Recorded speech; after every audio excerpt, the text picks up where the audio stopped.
Voltamos agora com o nosso estudo sobre organização da administração pública.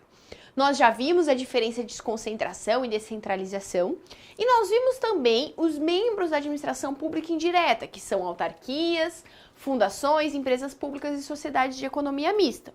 No segundo bloco, a gente falou um pouquinho da autarquia e um pouquinho da fundação. E agora, nós vamos falar sobre empresas públicas e sociedades de economia mistas, que são as conhecidas como empresas estatais. Vamos comigo lá na lousa. Olha só.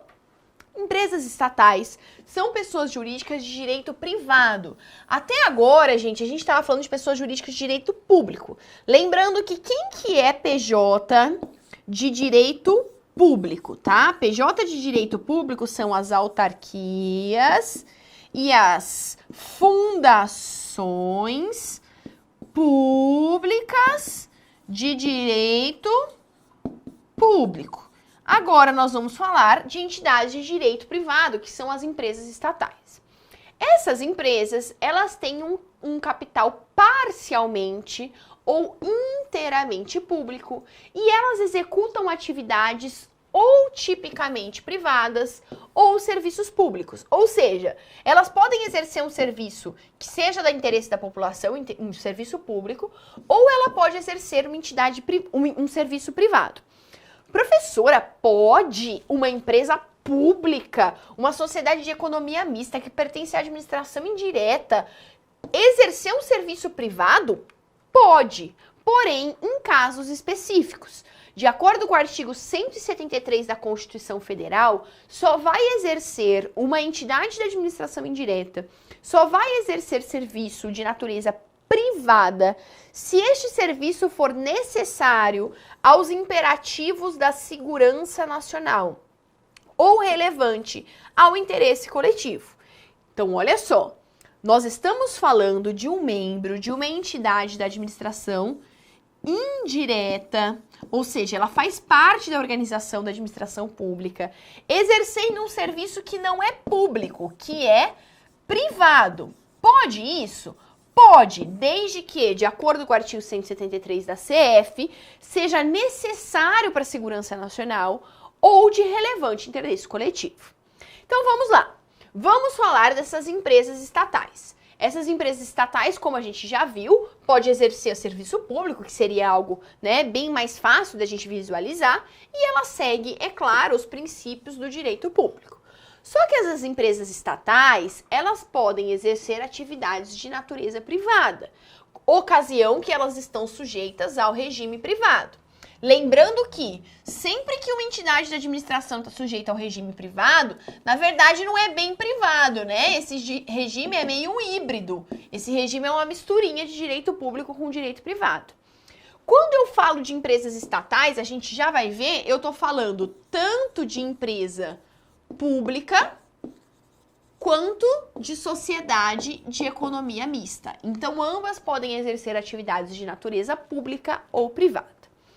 Muito bem, em relação à natureza privada, a gente já viu que essa atividade ela precisa ser em relação à segurança nacional, necessária para a segurança nacional ou para o interesse coletivo. Em relação, gente, a esse artigo 173, esse artigo que exige que para ter um serviço privado seja imperativo para a segurança nacional ou interesse coletivo, eu trouxe uma afirmação muito interessante da Maria Silvia Zanella de Pietro, que eu parafraseei aqui, que ela diz o seguinte, ela diz que essa determinação de exclusividade de serviços que seja imperativo para a segurança nacional ou de interesse coletivo, ela se refere somente quando a atividade estiver natureza privada, ou seja, uma empresa pública ou uma sociedade de economia mista, quando exerce uma atividade de natureza privada, tem que respeitar o 173. Na opinião da Maria Silvia, se a atividade for um serviço público, olha só, apesar de econômica, mas for um serviço público, essa empresa atua como uma concessionária de serviço público. Então, ela não tem que respeitar o artigo 173. Vou repetir. Para Maria Silvia, o artigo 173 ele serve para as empresas estatais que prestam serviços de natureza privada. De acordo com a opinião da Maria Silvia, se esse serviço é de natureza pública, apesar de ser econômico, mas é de natureza pública, não precisa respeitar o artigo 173. Um exemplo muito claro é a Sabesp. A Sabesp é uma sociedade de economia mista, logo ela é uma empresa estatal, tá? Só que essa empresa estatal, ela exerce uma atividade pública, que é aí o saneamento básico, né? Então, neste caso, ela não estaria sujeita ao artigo 173, na opinião da Maria Silvia. Muito bem. Vamos falar um pouquinho mais sobre esse artigo 173. A gente já viu, né, que a gente já viu no slide anterior, que para o Estado exercer uma atividade econômica, ele só pode exercer esse tipo de atividade em dois casos. Em primeiro lugar, quando for relativo, for necessário à segurança nacional, ou em segundo lugar, quando for de relevante interesse coletivo. Lembrando que, como a gente viu agora há pouco, para Maria Silvia, essa atividade econômica, quando de natureza pública, não precisa obedecer o artigo 173. Só precisa obedecer se tiver natureza privada. Muito bem. O parágrafo 1º diz o seguinte: a lei estabelecerá o estatuto jurídico da empresa pública, da sociedade de economia mista e de suas subsidiárias que explorem atividade econômica de produção ou comercialização de bens ou prestações de serviço. Ou seja, essas empresas estatais, ela precisa de um estatuto jurídico estabelecido por lei. Parágrafo 2º. As empresas públicas e as sociedades de economia mista não poderão gozar de privilégios fiscais não extensivos aos do setor privado. Prof, como assim? Olha só, gente. Pensa comigo. Nós temos uma entidade minha, vamos supor, a Carol tem uma empresa, tá? Nada a ver com o direito administrativo, eu tenho uma empresa privada que visa lucro, eu quero ganhar dinheiro, tá bom? E aí, de repente, por qualquer motivo, vem uma empresa estatal, tá? Uma empresa pública e começa a exercer a mesma atividade que eu. Ela é minha concorrente, vocês concordam comigo? Só que ela é empresa pública. Se ela tiver um monte de vantagem, o que acontece? Ela vai se sobressair no mercado. Imagina, por exemplo, que essa empresa pública não paga imposto. Se ela não paga imposto e eu pago, é claro que o meu serviço vai ser muito mais caro que o dela, porque no meu serviço está embutido um imposto. É isso que o artigo 173 veda. Ele diz o seguinte, que quando a empresa pública ou a sociedade de economia mista exercer esse tipo de atividade privada, ela não pode ter um benefício que as empresas comuns, que as empresas dos cidadãos particulares possuem. Não possuem, perdão. Então não pode ter diferenciação. Se essa empresa vai entrar no mercado e ela vai exercer uma atividade econômica, ela tem que ter os mesmos privilégios de empresas normais. Normais, eu digo, empresas que não são públicas, que são de particulares. Porque senão eu estaria estabelecendo, por óbvio, uma concorrência desleal.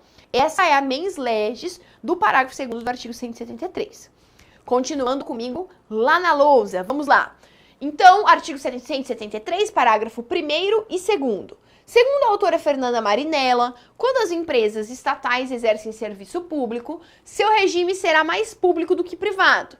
Enquanto se ela for prestadora de serviço privado, ela será mais privada do que público. Na opinião da professora Fernanda, essas empresas estatais, né, tanto a sociedade de economia mista quanto a empresa pública, elas têm um regime jurídico híbrido.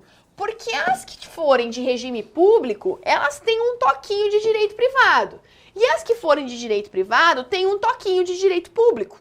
Então, na opinião da Fernanda Marinella, esse regime ele se confunde, né? É um regime jurídico, de certa forma, híbrido. Muito bem. Quais são as características comuns das empresas públicas e das sociedades de economia mista, ou seja, das empresas estatais? Primeira informação que a gente já viu lá no primeiro bloco, né, é que essas empresas estatais são criadas e extintas através de uma autorização legal. Lembra que lei ordinária autoriza a criação e a extinção de empresas estatais. Além de tudo, a personalidade jurídica é de direito privado. Lembra da Fernanda, Fernanda Marinella, da observação dela, que apesar de ser de regime privado, né, de direito privado, é um privado meio fajuto, né? É um privado meio híbrido. é derrogado o direito privado por algumas normas de direito público, ou seja, apesar de ser de direito privado, devem prevalecer algumas normas de direito público. É exatamente o que a Fernanda diz se tratar do regime jurídico híbrido.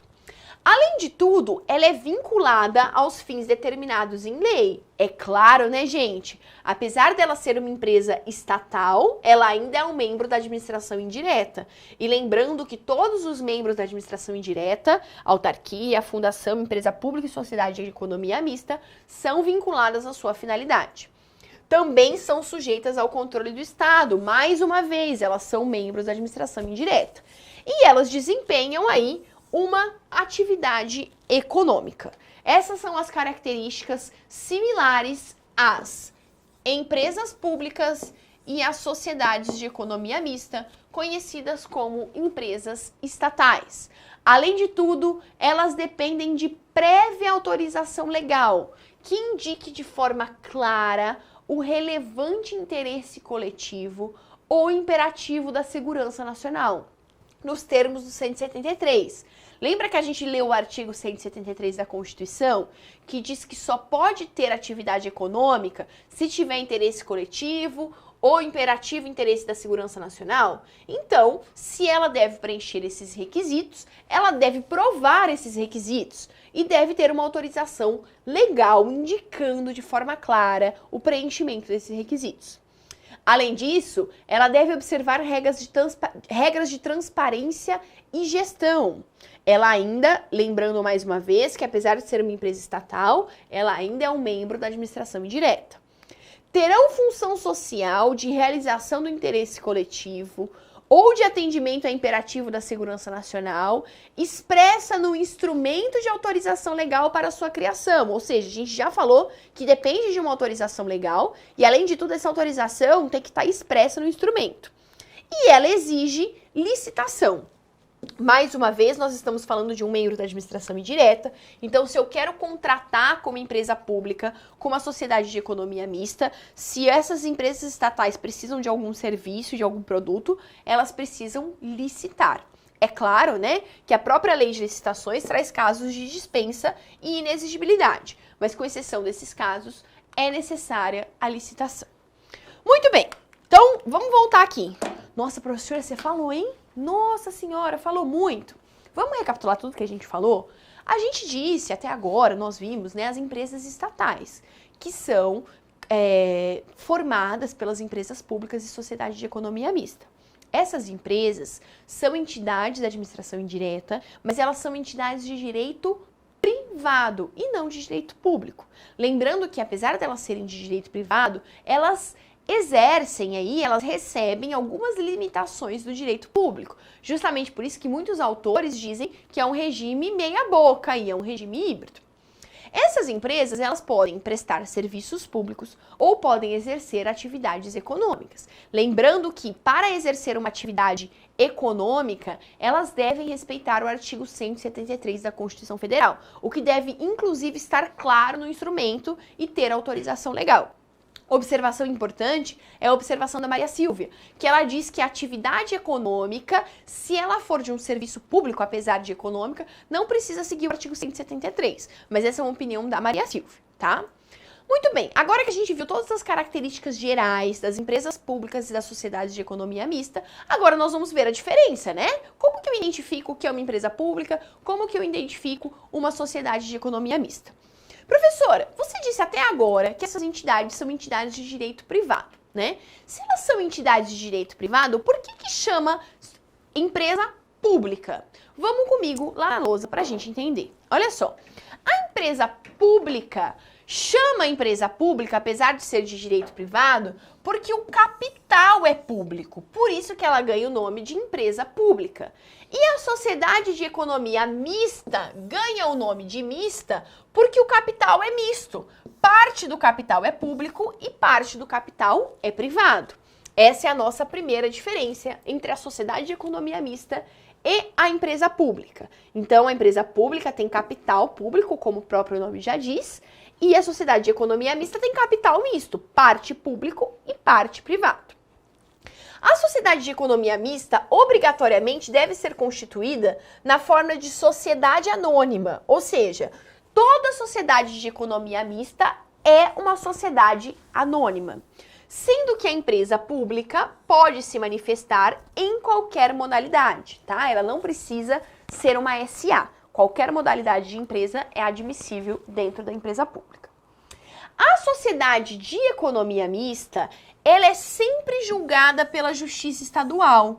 Nada que acontece na sociedade de economia mista é julgada pela justiça federal. Sempre estadual. Exceto aqui, né, se a União for assistente ou oponente. Mas aí, no caso, quem vai puxar para a Justiça Federal é a União e não a Sociedade de Economia Mista. Enquanto a empresa pública, ela pode ser de matéria federal ou estadual. Se o que eu estou tratando for matéria federal, vai para a Justiça Federal. Se o que eu estou tratando é matéria municipal ou estadual, vai para a Justiça Estadual. Já a Sociedade de Economia Mista, frisando propositalmente, não importa se a matéria é federal ou estadual, ele vai sempre ser julgado pela Justiça Estadual. Essas são, então, as três principais diferenças entre empresa pública e sociedade de economia mista. Então, a diferença principal é o capital público ou capital misto. A sociedade de economia mista tem que ser SA, enquanto a empresa pública pode ser qualquer modalidade de empresa. E a justiça que julga as causas envolvendo sociedade de economia mista sempre vai ser a justiça estadual, salvo se a União estiver junto com a sociedade de economia mista. Ou então, se ela for oponente, é claro, né?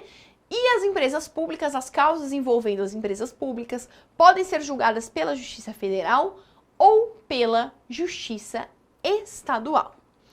Queridos, nós acabamos agora os 4 membros da administração indireta. Então, nós vimos autarquia, fundação, empresa pública e sociedade de economia mista. Matamos os 4. Vimos todas as características de cada um e principalmente com um foco especial às características que são cobradas na prova de vocês. Agora nós vamos passar a ver como que funciona os bens pertencentes a estes membros da administração indireta. Professora, qual membro? Todos. Autarquia, empresa pública, fundação, sociedade de economia mista, todos os membros. Como é que funciona o bem que pertence a esses membros? Lembrando que, quando a gente fala de administração direta, União, Estado, Município, Distrito Federal, nós temos uma aula específica sobre bens públicos. Vai na aula de bens públicos que você vai entender como é que funcionam os bens da administração direta. Agora nós vamos falar dos bens da administração indireta. Comigo na lousa. Olha só. Bens pertencentes à administração indireta.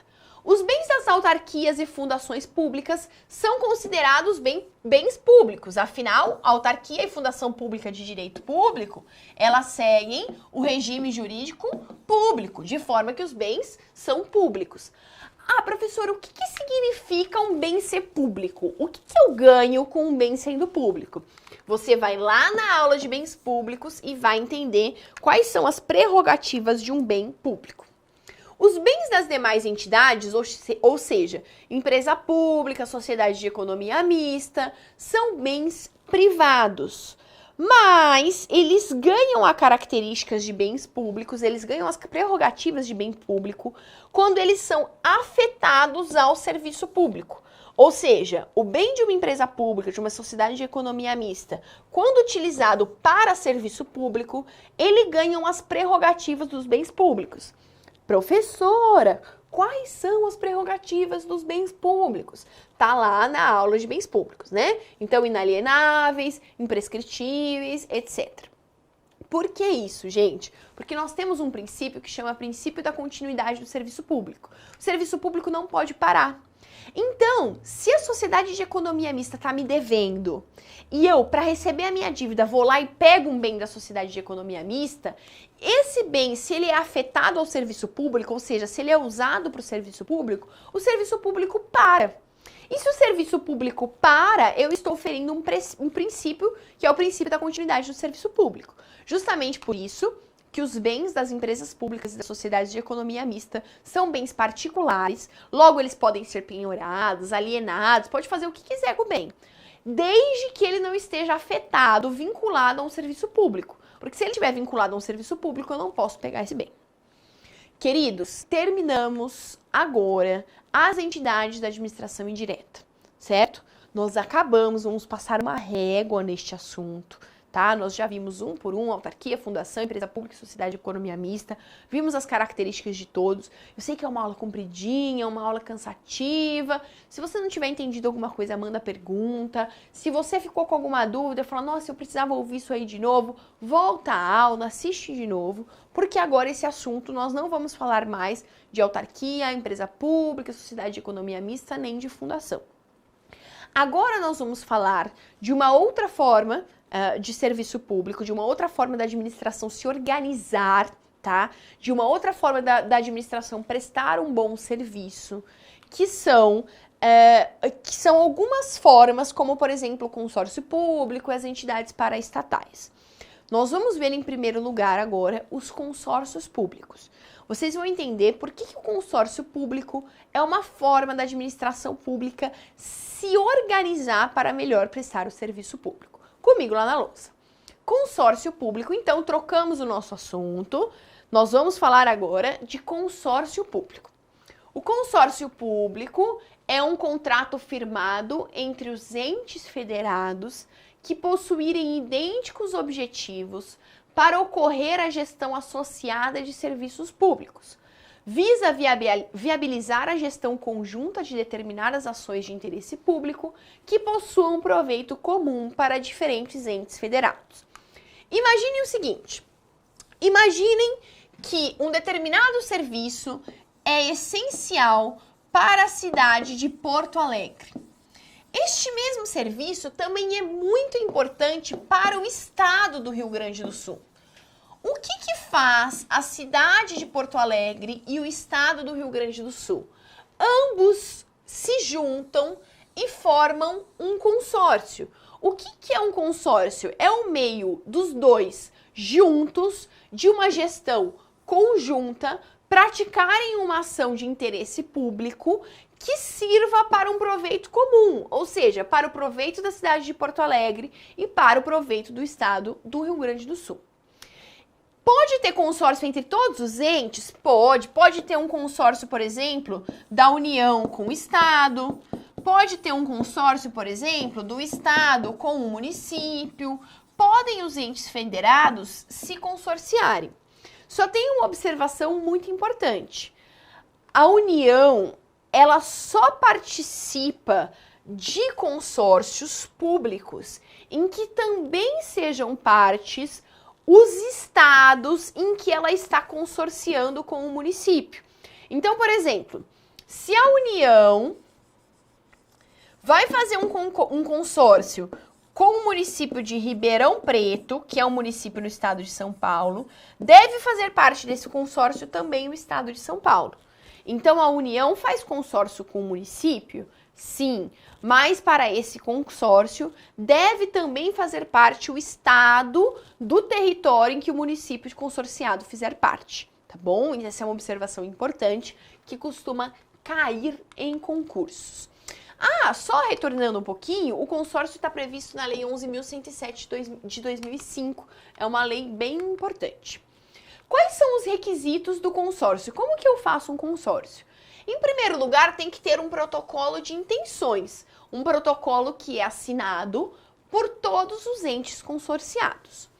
Uma vez que esses entes se juntam, eles constituem uma nova pessoa jurídica. Olha só que interessante. Então, eu tenho o município de Porto Alegre com o estado do Rio Grande do Sul com a União, por exemplo. O consórcio desses três membros forma, olha aqui, Porto Alegre é uma pessoa jurídica, certo? Um município. Rio Grande do Sul também é uma pessoa jurídica, um estado. E a União também é uma pessoa jurídica. A união da PJ1 com a PJ2 com a PJ3, ela cria uma nova PJ. Então, a união destes membros do consórcio cria uma nova pessoa jurídica, ela cria uma PJ nova, com personalidade própria, tá bom? Então, a união desses membros do consórcio cria uma nova pessoa jurídica com personalidade. Vamos dar uma olhadinha no artigo 6º da lei que trata dos consórcios. Olha só, Diz o artigo 6º. O consórcio público adquirirá personalidade jurídica de direito público, caso ele constitua uma associação pública mediante a vigência de leis de ratificação do protocolo de intenções. Mas o consórcio público também pode adquirir personalidade de direito privado, desde que ele atenda aos requisitos da legislação civil. No caso de se revestir de personalidade jurídica de direito privado, o consórcio público observará as normas de direito público. Olha o famoso regime híbrido que a gente fala, né? Apesar de ser privado, ainda tem que respeitar algumas normas de direito público. No que concerne à realização de licitação, ou seja, mesmo privado tem que licitar, celebração de contratos, prestação de contas e admissão de pessoal, que deve ser regido pela CLT. Quando vocês estudarem servidores públicos, vocês vão ver que nós temos servidores estatutários, que são regidos por estatutos, e os servidores seletistas, que são regidos pela CLT. Aqui, no caso, a gente tem um consórcio de personalidade jurídica de direito privado. As pessoas que são contratadas são regidas pela CLT, mas ainda devem observar normas de direito público, tá? Prerrogativas do consórcio. O que o consórcio pode fazer? Para o cumprimento dos seus objetivos, o consórcio público pode firmar convênios, contratos, acordos, auxílios, contribuições, subvenções. Nos termos do contrato, o consórcio pode promover desapropriação, instituir servidão, ser contratado pela administração direta ou indireta dos entes da federação consorciados, dispensada a licitação. Esses 3 incisos são incisos que trazem prerrogativas dos consórcios, ou seja, coisas positivas que o consórcio pode fazer. O artigo 4º, parágrafo 4º, diz que os entes da federação consorciados ou os com ele conveniados poderão ceder-lhes servidores, na forma e condição da legislação de cada um. Ou seja, todos esses benefícios são atinentes aos consórcios públicos. Basicamente, o que a gente tem aqui? A possibilidade de firmar convênio é muito importante, firmar contrato, né? Receber auxílio para que esse consórcio possa atingir seu fim, tá?